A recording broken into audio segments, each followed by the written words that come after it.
بسم اللہ الرحمن الرحیم۔ السلام علیکم ناظرین آپ دیکھ رہے ہیں میرا YouTube channel vlog with Rashid. ناظرین پاکستان کی سیاست پہ بات کرتے ہیں۔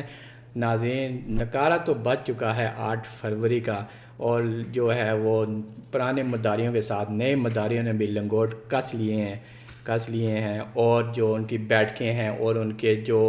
چبوترے ہیں اور ان کے جو بڑے بڑے جو انہوں نے مہمان خانے بنائے ہوئے ہیں وہ سج چکے ہیں، اور گاؤں میں ریل پیل شروع ہو چکی ہے۔ گاؤں دیہاتوں میں اور شہروں میں بھی ریل پیل شروع ہو چکی ہے۔ اور اس میں ایک جو بڑی بات جو وہ دیکھنے میں آئی ہے کہ جو رہنما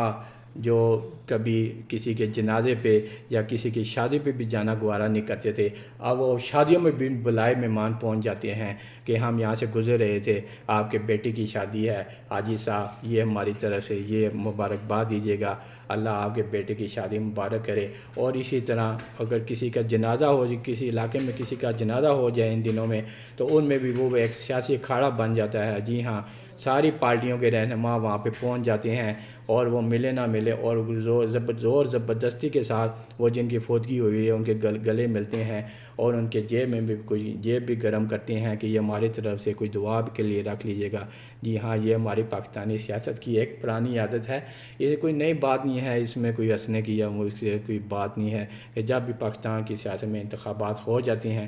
تو یہ جو سیاسی رہنما ہیں یہ اس طرح غائب ہو جاتے ہیں جس طرح گدھے کے اوپر سے سینگ غائب ہو جاتے ہیں۔ ناظرین واقعی تلخ بات ہے لیکن حقیقت ہے، لیکن جب دوبارہ انتخابات آتے ہیں تو یہ جو ہاتھ گوارا نہیں کرنا چاہتے ہمارے سیاستدان، یہ عام ایک نیچ ذات ہو، چاہے وہ گلی کا ایک سویپر کیوں نہ ہو، کوئی نہ ہو، اس کو بھی گلے لگانے سے گریز نہیں کرتے کہ تم میرے بھائی ہو، میں تمہارے لیے یہ کروں گا وہ کروں گا۔ اور ناظرین فوتگیوں پہ اور شادیوں میں، جی ہاں ان دنوں پورے پاکستان میں جہاں بھی دیکھ لیں کوئی بھی فوتگی ہو، کوئی بھی شادی ہو، وہ ایک سیاسی اکھاڑا بھی لازمی بن جاتا ہے۔ پاکستان کی سیاست کا یہ ایک نہایت ہی بھیانک اور رخ ہے جسے ہم آپ کے سامنے آج بتا رہے ہیں۔ جی ہاں، یہ سیاستدانوں کی پرانی عادت ہے، سیاستدان ہمیشہ سے اسی طرح کرتے آ رہے ہیں، اور چند ایک سیاستدان اچھے بھی ہیں،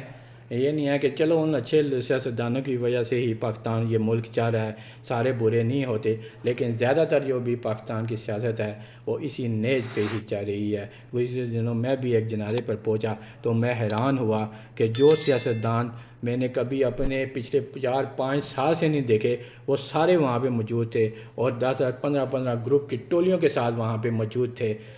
تھے، اور وہ جناب سب سے یہی پوچھے جا رہے تھے کہ جو فوت ہوا ہے ان کے بیٹے کدھر ہیں، ان کے بھائی کدھر ہیں، ہم نے ان سے ملنا ہے، ہمیں ان سے ملائیے۔ اور جب وہ ان کو ملایا جاتا ہے بلکہ ان کی جیب بھی انہوں نے گرم کرتے ہیں کہ ہماری طرف سے کوئی فروٹ رکھ لیجیے گا، ہماری طرف سے مرحوم کے لیے کوئی دعا کے لیے کوئی چیز لے آئیے گا، تو ہمیں بھی اپنی دعا میں یاد رکھیے گا، جب الیکشن کے لیے ووٹ ڈالنے آئیں تو ہمیں بھی اپنی دعا میں یاد رکھیے گا۔ ناظرین یہ پاکستان کی سیاست اس ٹائم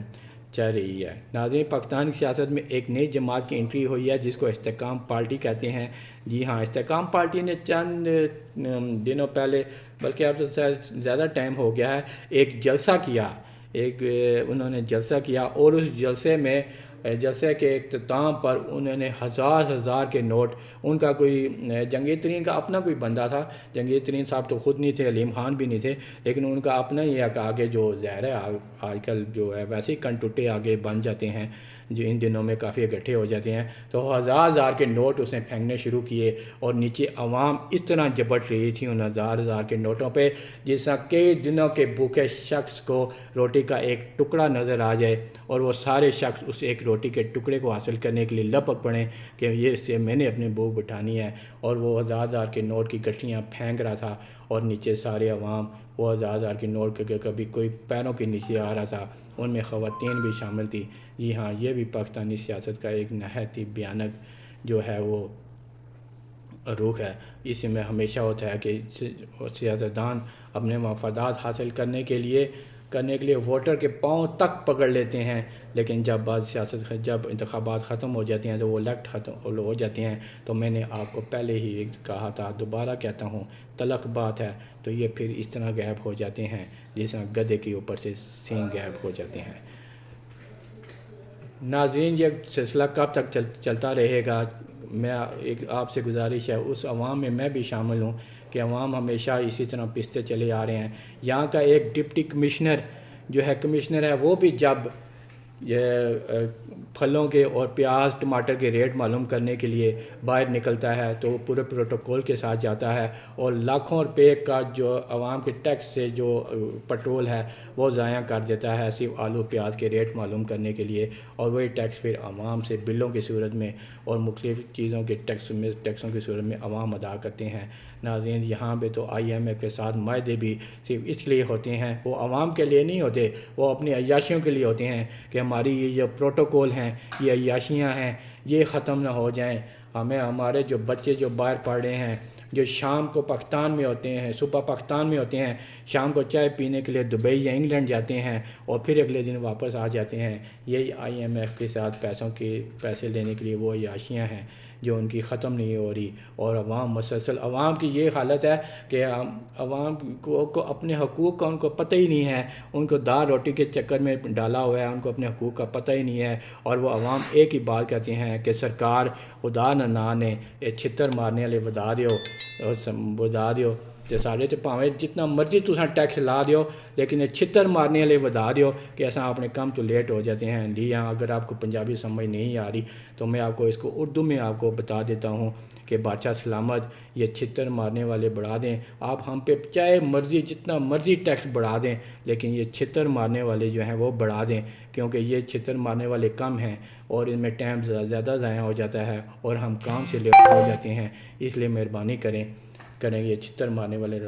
بڑھا دیں۔ یہ عوام کے ساتھ یہی ہوتا ہے کیونکہ اللہ تعالیٰ نے فرمایا ہے کہ میں تمہارے حکمران جیسے تم ہوگے ویسے ہی تمہارے حکمران ہوں گے، میں تمہارے اندر سے ہی تمہارے حکمران اٹھاؤں گا۔ جی ہاں جی، اس کا مطلب ہے کہ پاکستان کی عوام ہی ایسی ہے، اس لیے ہم پر حکمران بھی ایسی مسلط ہوتے ہیں۔ ایک بار جب شیشے کے سامنے کھڑے ہوں تو ایک بار یہ لازمی سوچئے کہ یہ کب تک یہ چلتا رہے گا۔ ٹھیک ہے، پاکستان کی سیاست میں جو ہے وہ بلڈن جو انتخابات ہوتے ہیں وہ عوام کے ووٹ سے نہیں بنتے، یہ بھی ایک تاثر ہے، لیکن 100% ایسا نہیں ہوتا۔ خدا کے لیے اپنے آپ کو تبدیل کریں، اس میں بھی شامل ہوں۔ کل جب آپ سے یہ سوال کہ جب اب 8 فروری کو ووٹ دینے کے لیے نکلیں تو اپنے ضمیر کے وارڈ سے شیشے کے سامنے کھڑے ہو ایک لازمی کہیے گا، بے شک آپ کا امیدوار ہار جائے لیکن آپ کا ضمیر مطمئن ہونا چاہیے۔ کل جب آپ کا بیٹا آپ سے پوچھے تو آپ کو جھوٹ نہ بولنا پڑے۔ کل جب آپ شیشے کے سامنے کھڑے ہوں تو آپ کا چہرہ، آپ کا ضمیر آپ کو ملامت نہ کرے کہ ہاں میں نے اس شخص کو ووٹ دیا تھا، بے شک وہ ہار گیا ہے لیکن میں مطمئن ہوں کہ میرا جو رہنما تھا جس کو میں نے ووٹ دیا ہے وہ چور نہیں تھا، وہ اس نے فراڈ نہیں کیا تھا، بے شک وہ ہار گیا ہے لیکن میرا ضمیر مطمئن ہے۔ دنیا میں بھی اور آخرت میں بھی اللہ تعالیٰ کو میں یہ کہوں گا کہ میں نے یہ جو اللہ تعالیٰ تم نے مجھے یہ امانت سونپی تھی، میں نے ایک صادق اور امین بندے کو دی ہے۔ اور کل جب آپ سے یہ سوال کیا جائے کہ کیا آپ اپنے بیٹے کا نام نواز شریف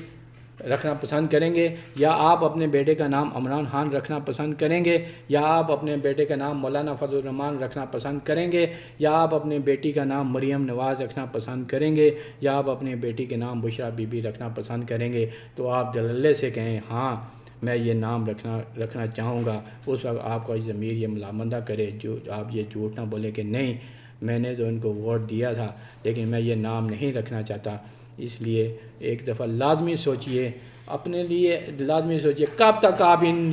چوروں لٹیروں کے لیے جو آپ کے پیسوں پہ آپ کے ٹیکسوں پہ عیاشیاں کرتے ہیں، اپنے بیٹوں کو عیاشیاں کراتے ہیں، کب تک ان کے لیے سوچتے رہیے؟ پلیز ایک دفعہ اپنے لیے سوچئے، اپنے بچوں کے لیے سوچئے، اپنے مستقبل کے لیے سوچئے۔ بدل دیں یہ نظام،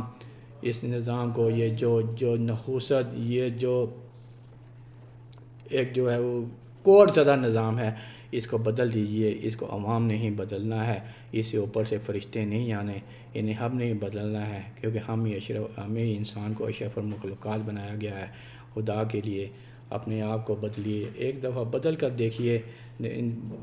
پارٹیاں تو بڑی بدل رہی ہیں، کبھی نون لیگ کو ووٹ دیتے ہیں، کبھی پاکستان تحریک انصاف کو ووٹ دیتے ہیں، کبھی پیپل پارٹی کو ووٹ دیتے ہیں۔ ایک دفعہ اپنے آپ کو بھی بدل کر دیکھیے، انشاءاللہ اس ملک میں بھی یہ بھی ملک بھی علامہ اقبال کے خواب کی طرح بنے گا۔ یہ ملک بھی جناح کا پاکستان بنے گا۔ اپنا خیال رکھیے گا۔ اللہ نگہبان۔